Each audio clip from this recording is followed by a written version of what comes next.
Now let's look at the Judean side of things. Now, there's two main strategies that you use with the Judeans, and I like to liken this with the same dilemma that the Germans had facing the Allies in France in World War II. Now, the commander of Army Group B, Erwin Rommel, he wanted to stop the Allies at their landing when they landed.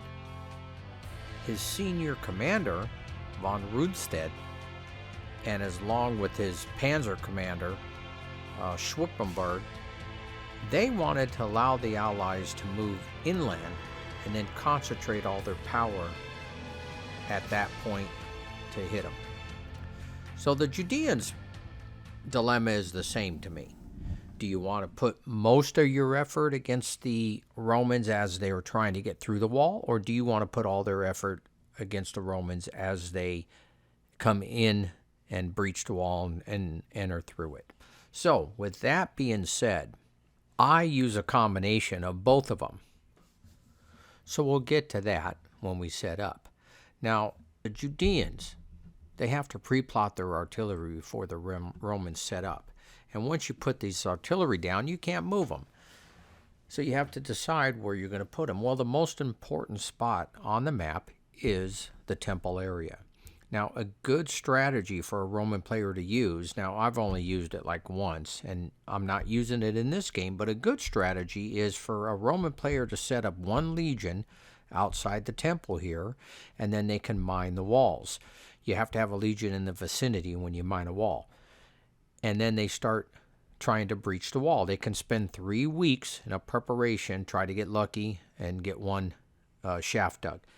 If it doesn't succeed, you move to another week and so on until you get one shaft dug. Now, I don't do that because it's I don't know. I just find it, I just don't do it.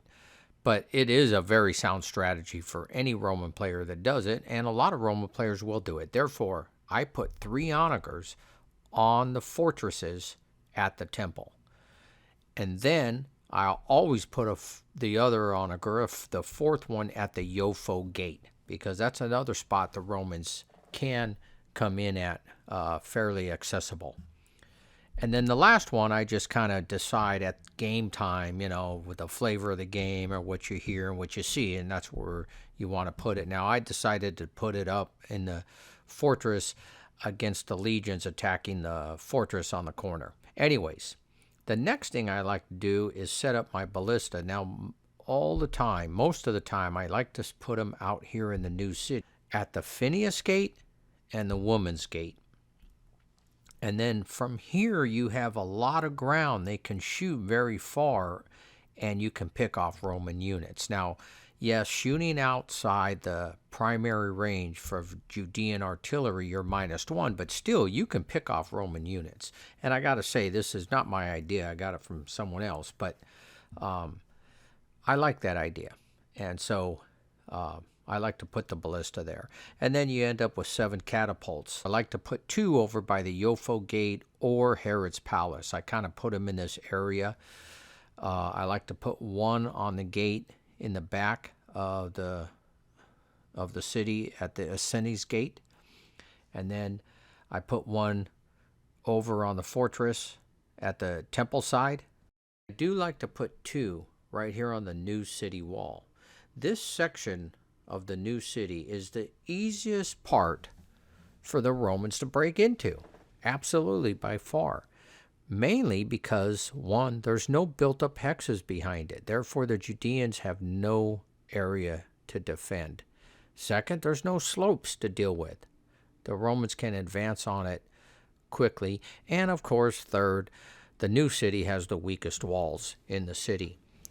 And so I always like to put a couple catapults here because most likely the Romans are always going to attack this area.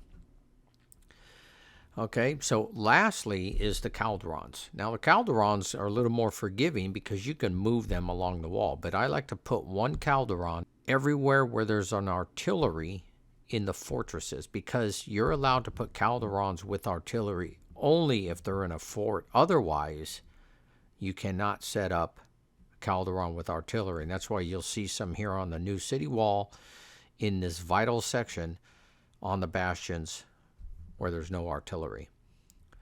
So that's the artillery placement for the Judeans.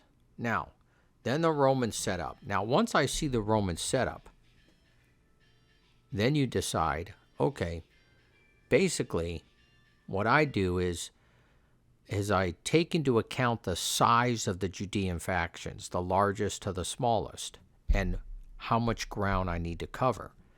So if you see the new city area, the Romans have 1 legion here. Well, if I pick the largest Judean faction, which is the Ben Giora faction, and I can cover the walls from the Woman Gate to the Phineas Gate.